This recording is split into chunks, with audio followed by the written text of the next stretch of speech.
सावधान। णमो अर्हन्ताणं णमो सिद्धाणं णमो आयर्याणं णमो वज्रायाणं णमो लोये सबसाहूणं।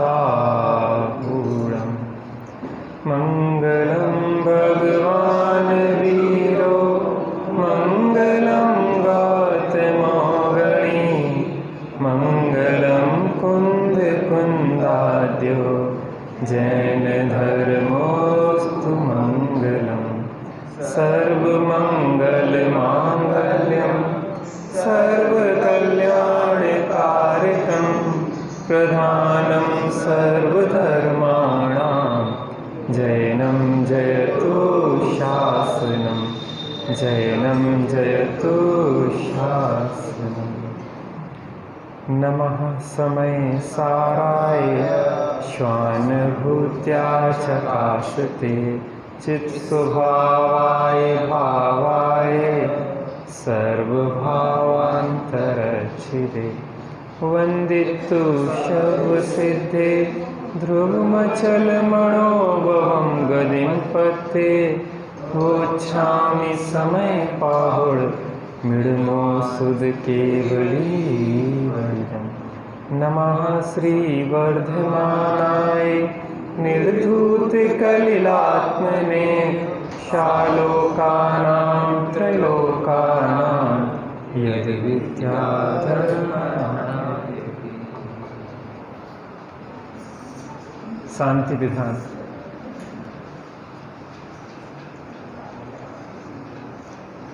महाभाग्य है जो विषय कसायों को छोड़ के धर्म ध्यान में लगते हैं। महाभाग्य है जो विषय कसायों को छोड़ के धर्म ध्यान में लगते हैं। धर्म ध्यान दो प्रकार का होता है, एक सविकल्प धर्म ध्यान और एक निर्विकल्प धर्म ध्यान। कितने प्रकार का होता है? एक सविकल्प धर्म ध्यान, एक निर्विकल्प धर्म ध्यान। हम सविकल्प धर्म ध्यान से निर्विकल्प धर्म ध्यान की ओर बढ़े। आवाज आ रही है ना पीछे तक? समझने का प्रयास करें, थोड़ी गंभीर बात है। हम सविकल्प धर्म ध्यान से निर्विकल्प धर्म ध्यान की ओर बढ़े। आपने घर को छोड़ा, जिन मंदिर में प्रवेश किया, शांति मिली ना? मिली ना शांति? घर के विषय कसायों को छोड़ा और जिन मंदिर में आपने प्रवेश किया, शांति मिली कि नहीं मिली? मिली। और जिन मंदिर में रहते हुए, जिनेंद्र परमात्मा की भक्ति करते हुए, जिनेंद्र परमात्मा के गुणों का स्मरण करते हुए, अपने आत्मा का चिंतन मनन ध्यान करते हुए अगर तन मंदिर में स्थित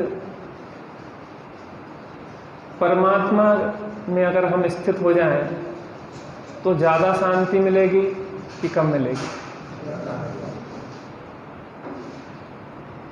घर को छोड़ के जिन मंदिर आए, जिन मंदिर में भी तन मंदिर के भीतर जो एक चैतन्य परमात्मा विराजमान है, उसके दर्शन किए।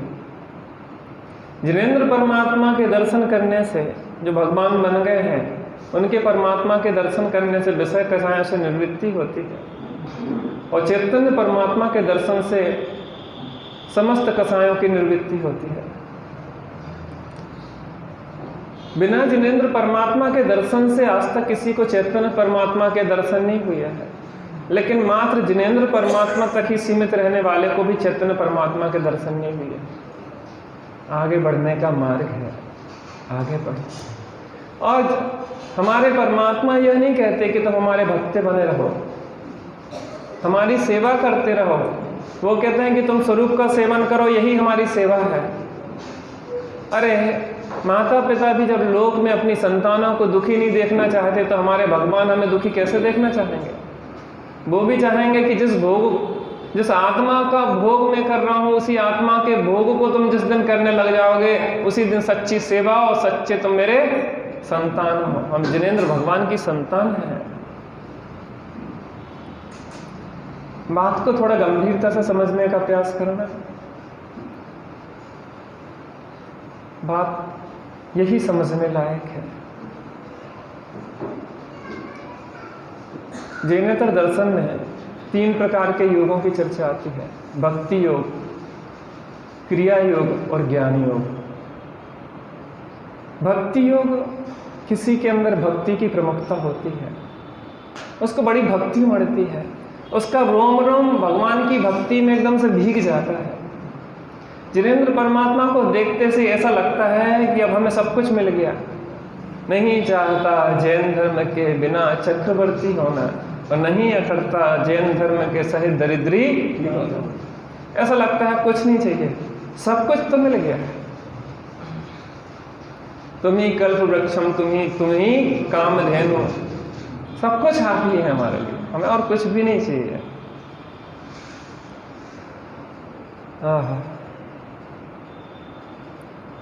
एक ज्ञान योगी होता है, उसका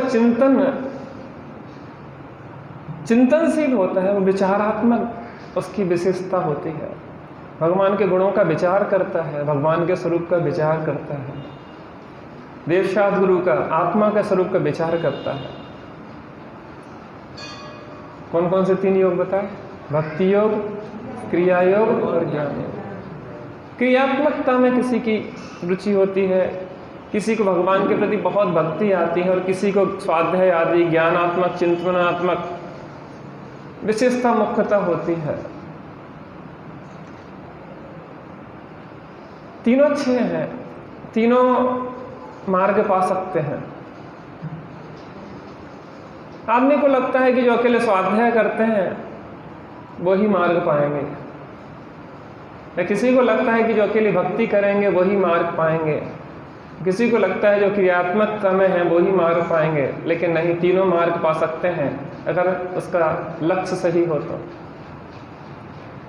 मंजिल अगर एक हो तो किसी मार्ग से आप पहुंचना मंजिल तक चाहिए, और मंजिल है हमारी शांति। हम शांति विधान कर रहे हैं। क्रियात्मकता में आपकी रुचि है तो आपको खूब पूजन विधान करिए, आप अष्टद्रव्य से बड़े बड़े मंडल विधान आदि रचाइए, कोई दिक्कत नहीं है, खूब करिए। लेकिन इतना समझिए कि जो सब थकाने की क्रियाएं हैं, गंभीरता से समझना। आपका चित्त जब थक जाए, छोटा सा बच्चा है, शांति से नहीं बैठ सकता, उसको काम पे लगा दो, जाओ बेटा 4 चक्कर लगा के आओ पूरे ग्राउंड के, और फिर उसको बिठालना नहीं पड़ेगा, वो बैठ जाएगा। पहले बिठालना चाहोगे तो बैठे हुए भी अंदर अंदर उछलता रहेगा, लेकिन जब 4 चक्कर लगा के आएगा तो बिठालना नहीं पड़ेगा, बैठ जाएगा। मन की चंचलता है, उसको कहीं लगाना पड़ेगा। यहां नहीं लगेगा तो विषय कसायों में लगेगा। उसको किसी अवलंबन से जोड़िए, आप सच्चे देवशाद गुरु से जोड़िए। नियम सार में पद्म प्रभ मलधारी देव कहते हैं कि भव के भय का भेदन करने वाले भगवंतों के प्रति तुझे भक्ति नहीं आती तो संसार रूपी समुद्र में स्थित मगरमच्छ के मुख में है। ये भव के भय का भेदन करने वाले जिनेंद्र परमात्मा है। अन्यथा शरणम नास्ति त्वमेव शरणम मम तस्मात् कारुण्य भावेन रक्ष रक्ष जिनेश्वरम। नहीं त्राता नहीं त्राता नहीं त्राता जगत रे, बीतरागत परो देवो ना भूतो ना भविष्यति। जिनेंद्र भक्ति जिनेंद्र भक्ति जिनेंद्र भक्ति दिने दिने सदा मेस्तु सदा मेस्तु सदा मेस्तु भवे भवे। मुझे और कुछ नहीं चाहिए, हे जिनेंद्र परमात्मा, आपके चरणों की भक्ति चाहिए। संसार रूपी मरुस्थल में जिन मंदिर कल्प वृक्ष के समान है, जो शीतल छाया देता है, विषय कसाय में लगे हुए जब थक जाते हैं तो जिन मंदिर आते हैं, और जिन मंदिर में रह के हम भक्ति के माध्यम से, क्रिया के माध्यम से, स्वाध्याय के माध्यम से विकल्प धर्म ध्यान के माध्यम से थोड़ी देर शांति से बैठे हैं।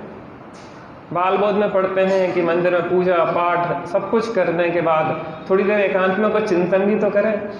मैं कौन हूँ, मेरा स्वरूप क्या है, ये जीवन कैसा चला जा रहा है, ऐसे ही जाएगा तो क्या होगा इस जीवन का। भगवान आप तो सुखी हो गए हैं, हम अनंत दुखी हैं। आप तो अनंत सुख को प्राप्त है और आपकी संतान दुखी भी नहीं रहे, ये आप देख सकते हैं क्या। मोहे आप सम कर ले हुई स्वामी, यही एक वांछा। हे प्रभु मुझे आप अपने जैसा बना लो। यद्यपि विषय कसायों छूट के मंदिर में आते हैं, शांति तो मिलती है, लेकिन अभी भी आकुलता तो शेष है। पूर्ण शांति विधान पूरा तब होगा जब हम अपने शांति स्वरूप का आश्रय ले लेंगे। जिस शांति को हमारे पंच परमेष्ठी भोग रहे हैं, उस शांति के भोग के हम भी अधिकारी हैं। हम में कोई कमी नहीं है, हम सब बात हैं पूरा, तू कहीं बात नहीं अधूरा। तुझमें वह सामर्थ्य है, भगवान बनने की शक्ति है मुझ में। इस विश्व के समस्त दर्शनों में एकमात्र जैन दर्शन है, एकमात्र जैन दर्शन है जो कहता है कि तुम स्वयं भगवान बन सकते हो। बाकी दर्शन तो कहते हैं कि तुम भगवान के भक्त बने रहोगे जिंदगी भर। बिना भक्त बने भगवान नहीं बन सकते। भक्त तो हैं भगवान बनेंगे, भक्त तो हैं भगवान बनेंगे। बिना भक्त बने आज तक कोई भगवान नहीं बना, और भक्त बने रहने वाले भी आज तक भगवान नहीं बने।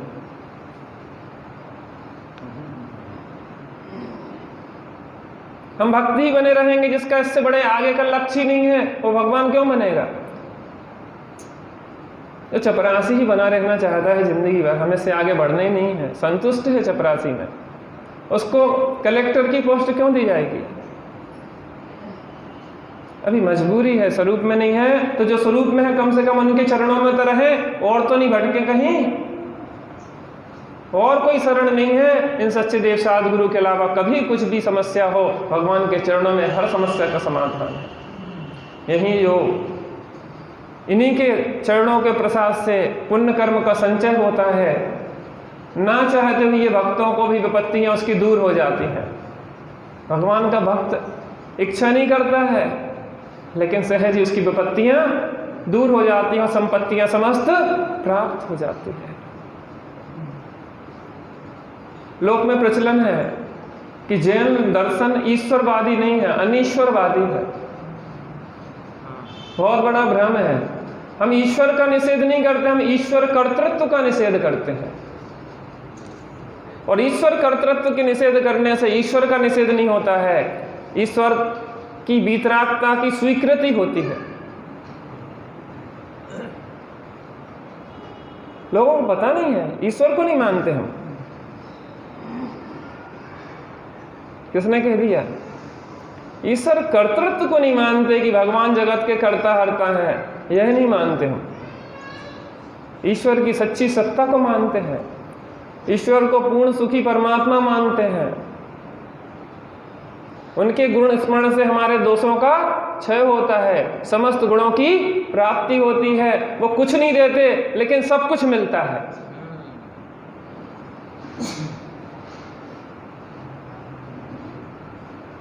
जिनेंद्र परमात्मा के भक्त को लोक की विभूतियां चरणों में लौटती हैं, लेकिन उन्हें उसकी वांछा नहीं होती। आज भी आप देख लो, पूरे वर्ल्ड लेवल पे जैन लोग 1% से भी कम है, उसके बाद भी लगभग 24% शायद इंडिया की इकोनॉमी में उनकी टैक्स जो देते हैं, लगभग 24%, 24.5% टैक्स देते हैं अकेले जैन, आधे % जैन और 24.5% सहयोग देते हैं भारत की अर्थव्यवस्था में। ये क्या है? कोई मांगते नहीं है, भगवान से मांगते नहीं है, हाथ जोड़ के इसलिए नहीं पड़े रहते हैं कि भगवान हमें पैसा दे देना। हम चाहते हैं कि भगवान जो परिग्रह छूटे, हम ये सोचते हैं भगवान जैसा टूटे और उदय ऐसा इतना पुण्य संचय होता है कि लक्ष्मी बरसती है। हम चाहते हैं कि जो छूटे झंझटे, हे जीव तू संसार के सारे बमंडर छोड़ के, व्यवहार की सब झंझटें जंजाल सारे छोड़ के, आनंद घन इस आत्मा को देख कर रुचि लाएगा, तो यह सुनिश्चित है कि तू भव सिंधु से तर जाएगा। हमारे यहाँ तो परिग्रह परिमाण व्रत है, हमारे यहाँ तो परिग्रह का त्याग व्रत है, संपूर्ण परिग्रह छोड़ने का। जिनके यहाँ परिग्रह परिमाण और संपूर्ण परिग्रह के त्याग का व्रत होता है और लक्ष्मी विभूतियां उनके चरणों में लौटती है। जब विश्व की व्यवस्था ये कर्म फिलॉसफी है। अगर विश्व की सर्वोत्कृष्ट विभूति कहीं है तो वो कहाँ पे है? तीर्थंकर परमात्मा के समोषण में, और उन्होंने कितनी चाह की थी उस समोषण की। जो चाह करता है उसे नहीं मिलता है इस प्रकृति में, जो चाह को छोड़ के अपने स्वरूप की आराधना करता है उसके लिए विभूतियां चरणों में लौटती हैं। हम भिखारी नहीं हैं, हम भिखारी नहीं हैं, और हमें विभूतियों की चाह भी नहीं है, हमें शांति की चाह है। नहीं चाहते हम विभूतियां, हम एक चैतन्य की विभूति चाहते हैं, बाहर की विभूतियां हमारी विभूति है ही नहीं।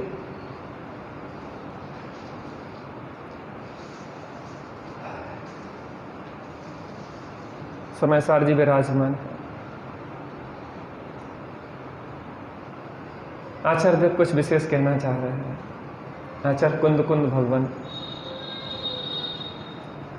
लिख रहे थे मुनि ताड़पत्रों को ले, ना कलम ना स्याही न चौकी धरे, चुभते कांटे कलम टप टपाता लहू, ऐसी करुणा लौकिक हिया में धरे, दे गए वे हमें जो विरासत सभी, मौल उनका कभी ना आंक पाएंगे हम।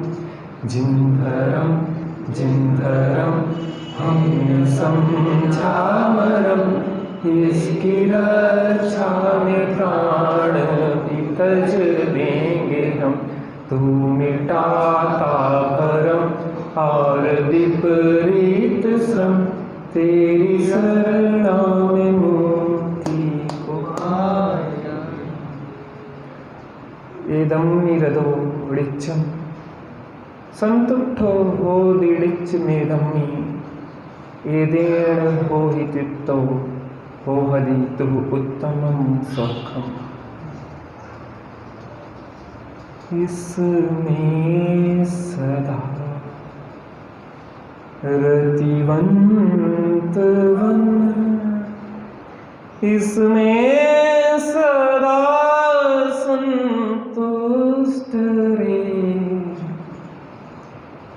इससे ही वन तू तृप्त उत्तम सौख्य हो जिससे तुझे। आचार्य भगवान कुंद कुंद देव कह रहे हैं कि हे जगत के प्राणियों, जिस सुख को तुम चाहते हो वो सुख तुम्हारे पास ही है। हे जगत के प्राणियों, सुख के लिए पर से सुख की चाह करते हो, उस चाह को छोड़ो, क्योंकि तुम्हारा सुख तुम्हें ही है। तो करें क्या हम? आचार्य विधि बताते हैं। हे भव्य प्राणी, हम भव्य हैं कि अभव्य हैं? हम दूरांधूर भव्य हैं कि निकट भव्य हैं? दूरांधूर भव्य तो 3 काल में मोक्ष ही नहीं जाएंगे, यद्यपि भव्य है, 3 काल में मोक्ष नहीं जाएंगे। 3 प्रकार के भव्य होते हैं, एक निकट भव्य होते हैं, एक भव्य होते हैं, एक दूरांधूर भव्य होते हैं। दूरांधूर भव्य जो होते हैं वो कभी मोक्ष नहीं जाते हैं, यद्यपि भव्य है, अभव्य नहीं है। दूर भव्य भी है जो, यह भव्य जिन्हें कहे मात्र, तो अनंत काल बाद भी जीव मोक्ष जाएगा ना, क्योंकि अनंत काल तक जाता रहेगा, तो अनंत काल तक जीव जाते रहेंगे मोक्ष, तो तब जाएगा। अर्थात आज से अनंत काल बाद जाएगा, तो इतना समय कहाँ है हमारे पास, ये अनंत काल संसार के दुख भोगते रहे। हम निकट भव्य हैं और निकट भव्य हैं। हम बस 2-4 भवों में यो छुट्टी करके संसार की बाहर जाने वाले हैं। वो विधि आचार्य जी यहाँ बताना चाह रहे हैं। विषय की गंभीरता को समझें। कोई शंका आशंका हो तो पूछ लें, मन में न रखें। आचार्य भगवान के अभिप्राय को समझे। हे भव्य प्राणी, वो भव्य कह रहे हैं और भव्य नहीं कह रहे हैं, निकट भव्य कह रहे हैं और निकट ही नहीं कह रहे हैं। बस कुछ भवों में नहीं हम संसार से के दुखों का अंत पाने वाले हैं। तू एतस्मिन, इसमें, ज्ञान में, ज्ञान माने आत्मा में, ज्ञान सो ही आत्मा, आत्मा में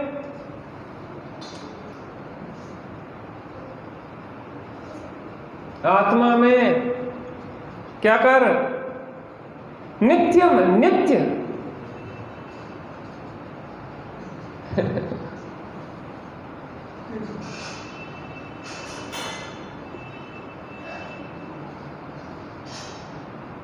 आचार्य देवों की करुणा बरस रही है।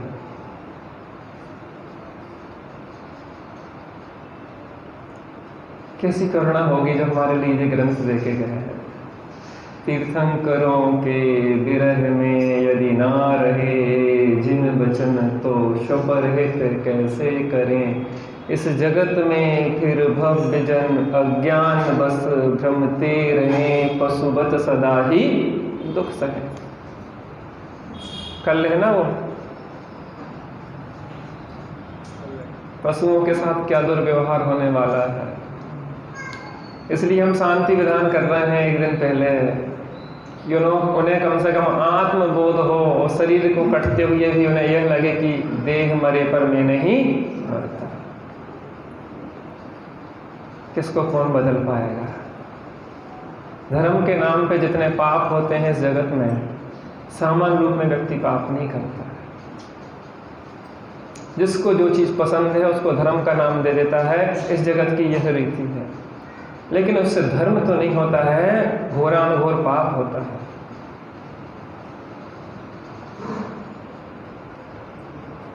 विचारणीय है। बेचारे मूक प्राणियों पे कितना कहर बरपाते हैं। कुछ बोलते नहीं हैं, वो बोलते हैं, अंदर से उनकी बदुआ निकलती है। ऐसा जीव कभी सुखी नहीं रह सकता जो दूसरों को सताता है। दया धर्म का मूल है।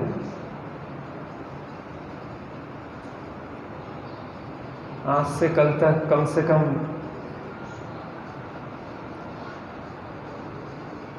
मालाएं फेरे हम ज़्यादा से ज़्यादा जितना हो सके शांति के लिए उन आत्माओं की नमोकार मंत्र आदि जिसकी भी आप फेर पाए। मीठा आदि का त्याग करें, निष्ठान आदि ग्रहण नहीं करें, क्योंकि किसी की जान जा रही है। जितना अधिक आप संयमित रह सकते हैं संयमित रहें, उनके प्रति सद्भावनाओं से भरें। और जो व्यक्ति ऐसा कर रहे हैं उनको भी सद्बुद्धि आए, वही कोई शत्रु नहीं है। अज्ञान के कारण वो ऐसा कर रहे हैं, और उन्हीं को अगर सम्यक ज्ञान हो जाए तो वही ज्ञानी बन के सम्यक दृष्टि बन सकते हैं। दोष उनका नहीं है, उनके अज्ञान का है। इस जगत में अज्ञान से बड़ा कोई पाप नहीं है। क्या कहा? इस जगत में अज्ञान से बड़ा कोई पाप नहीं। और हम सब की लड़ाई, चाहे हिंदू हो, चाहे मुसलमान हो, चाहे सिख हो, चाहे ईसाई हो, हम सबको एक से लड़ाई लड़ना है, वो अज्ञान से लड़ना है। चाहे जैन हो, अज्ञान से बड़ा कोई शत्रु नहीं, और हम सबको मिलकर एक अज्ञान से लड़ना है। मोह को छीन कर नाहि उद्देश है, मोह ने ही रचाया चतुर्गति मुझे। मोह अज्ञान आधार से पल रहा, ज्ञान वैराग्य बल से जीतूंगा उसे। मोह, और मोह को पालने वाला कौन है, संरक्षण देने वाला कौन है? अज्ञान। अज्ञान सबसे बड़ा शत्रु है। सत्कर्ण श्रावकाचार्य जी में आचार्य समंत्रभद्र स्वामी कहते हैं प्रभावना क्या है, लोगों के हृदय में जो अज्ञान रूपी अंधकार है उसको दूर करना ही सच्ची प्रभावना है। उनका दोष नहीं है, उनका भी अज्ञान दूर हो, वो सही बात को समझें कि हिंसा में 3 काल में धर्म होता नहीं है, दया ही धर्म का मूल है। स्वपर दया, मात्र पर दया नहीं, स्वदया भी करो, क्योंकि आत्मा भी अनंत दुखी हो रही है।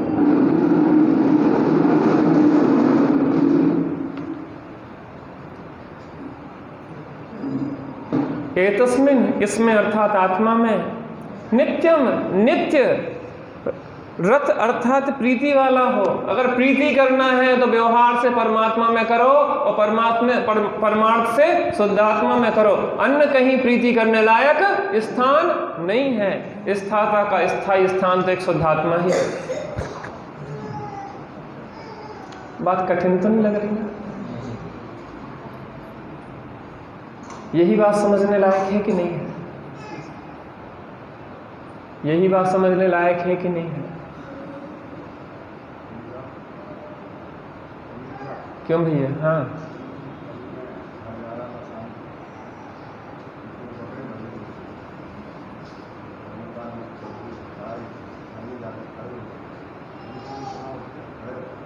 हाँ?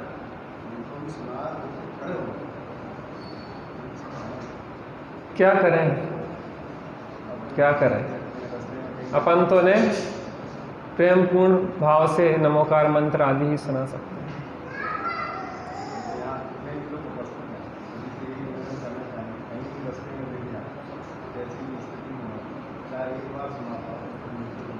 नमोकार मंत्र सुनाओ, वो भी अपनी तरह परिपूर्ण आत्मा है, वो भी पंचम गुण स्थान तक प्राप्त करते हैं, कर लेते हैं, वो भी आत्मानुभूति कर सकते हैं, वो भी भेद विज्ञान पूर्वक देह छोड़ें।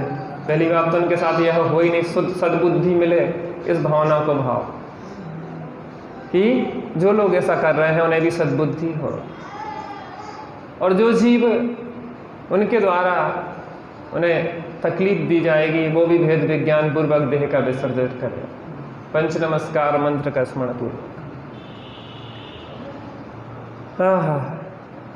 इसमें अर्थात आत्मा में नित्यम, नित्य, रतः, रत अर्थात प्रीति वाला हो। प्रीति करना है तो व्यवहार से परमात्मा से और निश्चय से शुद्धात्मा से। अन्य प्रीति लायक कोई स्थान इस जगत में नहीं है, न था, न है, न होगा, भूतो न भविष्यति।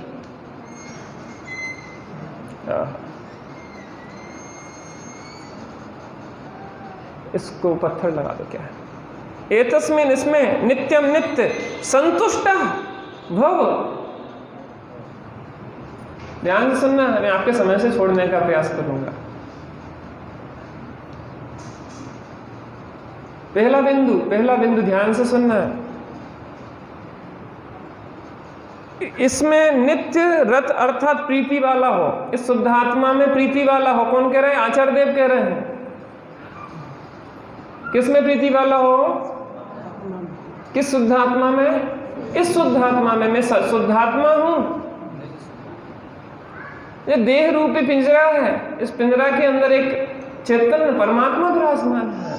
उस शुद्धात्मा में प्रीति करो। पर की प्रीति तो दुख देने वाली है और अपनी प्रीति आनंद देने वाली है। इसमें ही प्रीति वाला हो, इसमें नित्य संतुष्ट हो, इसमें ही संतुष्ट हो। पर में संतुष्टि आज तक किसी को नहीं मिली है।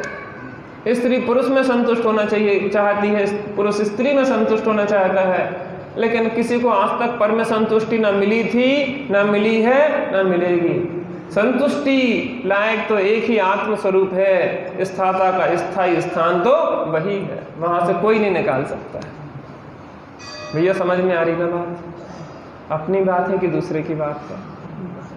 इसी विधि से सुखी होंगे, किसी दूसरी विधि से सुखी होंगे? जिनेंद्र परमात्मा ने यही बताया है हमें। ये हमारे घर की बात नहीं है। 100 इंद्रों की साक्षी में तीर्थंकर परमात्मा श्री पार्श्वनाथ भगवान की दिव्य ध्वनि में, महावीर भगवान की दिव्य ध्वनि में, अनंत तीर्थंकरों की दिव्य ध्वनि में यही बात आई है। एदम्मी रदोड़िच्चम संतुष्टो होदि निच मेदम्मी एदेण होई तित्तो होदि तो उत्तमम सौख्यम। 206 नंबर गाथा समय साक्षी। पहला बिंदु क्या है? इस आत्मा में ही प्रीतिवंत हो। दूसरा बिंदु क्या है? इसमें ही संतुष्ट हो। संतुष्ट हो। बहुत आनंद है आत्मा में, बहुत आनंद है, अनंत आनंद है, अव्ययवाद सुख है।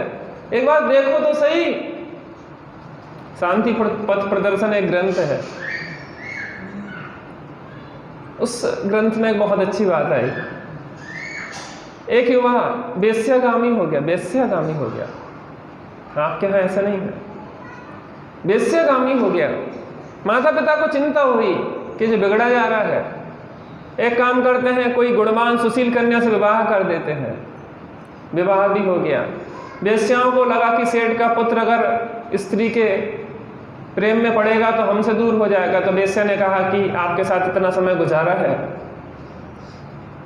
मुझे आपसे प्रेम हो गया है। वेश्या को प्रेम होता कि नहीं होता? प्रेम हो गया है। और मैंने एक स्वप्न देखा रात्रि में कि अगर आप अपनी पत्नी को देखोगे तो अंधे हो जाओगे। क्या प्रश्न देखो? स्वप्न देखा? अगर आप अपनी स्त्री का मुख देखेंगे तो अंधे हो जाओगे। हम आपको अंधा नहीं देखना चाहते। अंधे हो जाएंगे कि अभी अंधे हैं? कुछ दिन तक बात मानता रहा। जब भी घर जाए तो आंख में पट्टी बांध के जाता था। जैसे हम आंख में पट्टी बांधे हैं कि अंदर में आत्मा दिख न जाए। विषय के समय में उलझे रहते 24 घंटे। कुछ काम ना हो तो मोबाइल पे उंगली सरकाते रहते। अरे थोड़ी देर कुछ नहीं है तो ऐसे बैठो ना। हमें तो जब भी समय मिलता तो हम ऐसे बैठ जाते। अब आप कुछ भी समझते हो कि पंडित जी क्या करें? हम सब कुछ उसी में करते हैं, उसी में भक्ति, पूजा, उपासना, सटावास्य उसी में चलते हैं। हमें शांति से बैठने में बहुत अच्छा लगता है। आप भी बैठ के देखना कभी। आप अपने रूटीन में 15 मिनट कम से कम शांति से बैठने का प्रयास करना। आपके सटावश्यक उसी में पलेंगे। सच्ची भक्ति भगवान की वही है। भेद भक्ति को तज निज अभेद को ध्यान। ये व्यवहार पूजा है, वो परमार्थ पूजा है। मैं कोई अनर्गल कार्य तो नहीं कर रहा। ध्यान सबसे बड़ा तप है, सर्वोत्कृष्ट तप है, अंतिम तप है। ध्यान से श्रेष्ठ कुछ नहीं है। अनर्गल कार्य नहीं करो, ऊंचा कार्य करो। अनर्गल कार्य नहीं करो, ऊंचा कार्य करो। मुनिराज पूजा क्यों नहीं करते? क्योंकि वो इतने ऊंचे हो गए हैं कि वो पूज्यता की ओर बढ़ गए हैं। वो पंच परमेष्टि में खुद शामिल हो गए हैं। अब तुम्हें जो स्थूल लोगों के लिए व्यवहारिकताएं होती हैं, वो व्यवहारिकता से ऊपर उठ गए हैं। वो और बहुत उत्कृष्ट साधना करने लगे। क्षण क्षण में आत्मा की अनुभूति करते हैं, आत्मा का वेदन करते हैं, अतीन्द्रिय आनंद में झूलते हैं। ऊपर चढ़ के नीचे की सीढ़ी छोड़ना, नीचे उतर के ऊपर की सीढ़ी नहीं छोड़ देना। उपदेश दिया जाता है, ऊपर चढ़ने के लिए दिया जाता है। स्त्री बहुत अच्छी थी, उसके व्यवहार से बहुत प्रसन्न था, लेकिन आंख पे पट्टी बांध के जाता था तो स्त्री का मुख नहीं दिखता था। उसने पता किया स्त्री बहुत अच्छी थी, विवेकी थी। उसको पता पड़ा कि इसकी ऐसी ऐसी बात है, तो उसने कहा स्वामी मैं भी नहीं चाहती कि आप अंधे हो, तो एक काम करो कि एक आंख खोल के थोड़ा सा आप देख लें। अगर फूटेगी भी तो एक ही फूटेगी। काने व्यक्ति की भी जिंदगी निकल जाती है। तो बड़ी हिम्मत करके धीरे धीरे पट्टी सरकाई, और पत्नी का चेहरा जैसे ही देखा तो दूसरी आंख की पट्टी हटी होगी कि बंद रही होगी? अपने आप गिर गई। अब वेश्याओं के पास जाएगा कि नहीं जाएगा? एक बार जिसको आत्मा में प्रीति हो जाती है, आत्मा में संतुष्ट हो जाता है, तो कुछ देखने लायक दिखाई ही नहीं देता। देखने लायक दिख गया है, अब कहाँ जाएं? किसकी सुनो, किसको सुनाएं? आप बैठ के अभ्यास करिए, थोड़ा अभ्यास करिए, बहुत मिलेगा।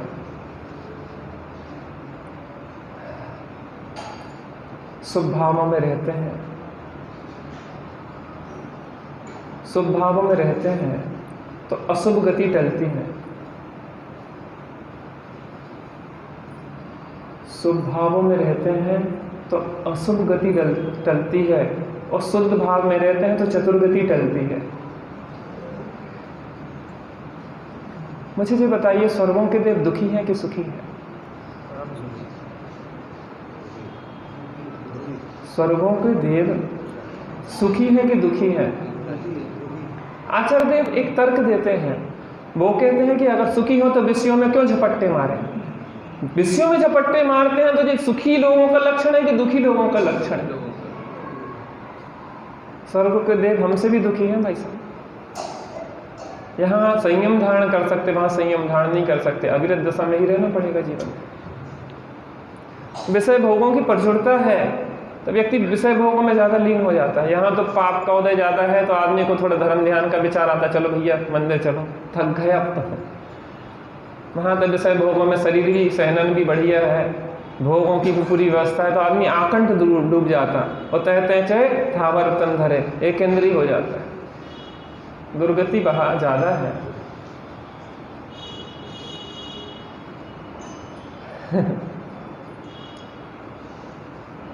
कैसा लगता है? ज्यादा कठिन बात हो रही क्या कुछ? ऊपर से तो नहीं जा रही ना? कठिन हो जाता है कि हमारा स्वाध्याय? मैं बहुत सीधी सच्ची बात कर, अपनी बात कठिन लगे तो फिर सरल कौन सी बात लगेगी? विषय भोग तो बहुत कठिन है, इनके भोगने से बहुत दुर्गतियों में दुख भोगना पड़ते हैं, नरक निगोद के दुख भोगना पड़ते हैं। आत्मा की बात से सरल क्या हो सकता है? इससे ज्यादा आनंददायी क्या हो सकता है? इससे ज्यादा तृप्तिदायी कौन हो सकता है? इससे ज्यादा संतुष्टिदायी कौन हो सकता है? आप जैसे साधु में मिलना भी इस पंचम काल में बहुत दुर्लभ है। इतनी प्रीति से आप आत्मा की बात सुन रहे हैं। आचार्य देव कहते हैं कि जो प्रीति सहित चित्त सहित एक बार भी शुद्ध आत्मा की बात सुनता है और निकट भव्य है और शीघ्र ही भगवान बनने वाला है, भावी निर्वाण भाजन, शीघ्र ही भगवान बनने वाला है, गारंटेड है। और आप हम सब शीघ्र ही पूर्ण सुखी होने वाले हैं। इतनी प्रीति से नहीं तो कौन सुनता है? विषय भोगों के कारण समय किसके पास है आजकल?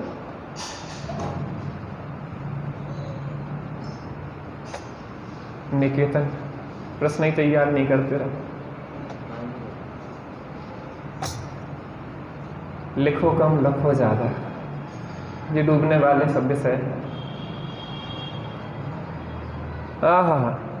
प्रीति वाला हो, इसमें नित्य संतुष्ट हो, एतेन इससे तृप्त हो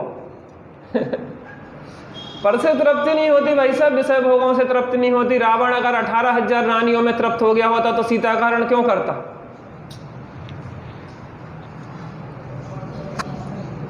मंदोदरी कह रही कि आगे बस क्या कमी है? 18,000 खड़े हैं आपके सामने, हम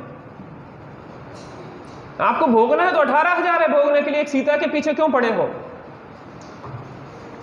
लेकिन रावण कहने लगा कि जो प्राप्त हो जाता है व्यक्ति को वो लगता है कि वो कुछ नहीं है, जो अप्राप्त है उसकी इच्छा बनी रहती है। अतृप्ति है पर में, तृप्ति कभी होती नहीं है। लेकिन एक है जो स्थान जिसमें तृप्ति है, जिसमें संतुष्टि है, जिसमें इस आश्रय से आनंद है, जिसमें अनंत सौख्य है, जो सौख्य का भंडार है।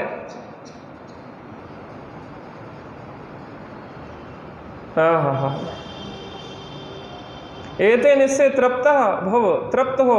ऐसा करने से क्या होगा? प्रश्न किया शिष्य ने।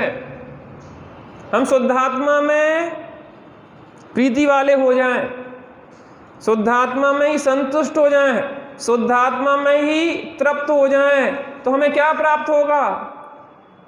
तो तुझे उत्तमम सौख्यम, उत्तमम सौख्यम, उत्तमम सौख्यम, उत्तमम सौख्यम। उससे क्या मिलेगा? उत्तम सुख। जे त्रिभुवन में जीव अनंत, सुख चाहे दुख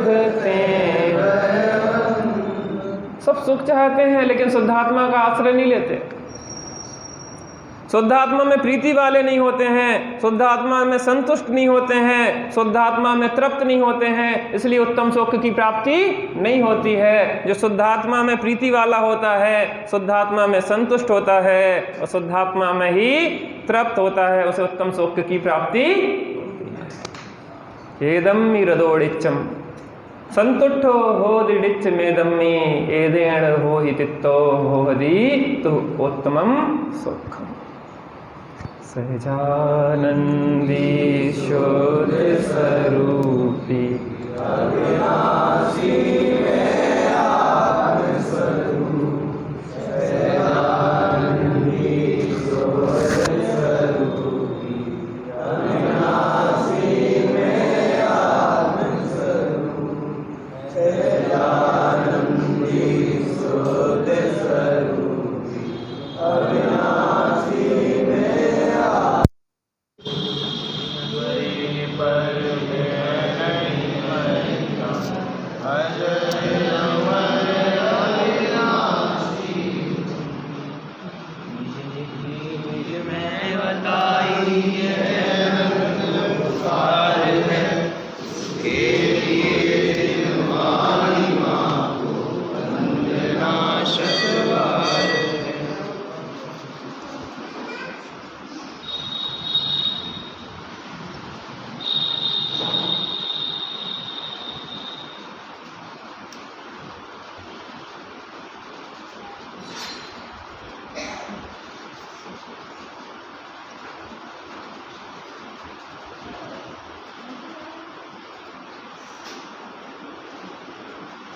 संगमयी जनानी माता की जय, महान जैन धर्म की जय, शासन नायक श्री महावीर भगवान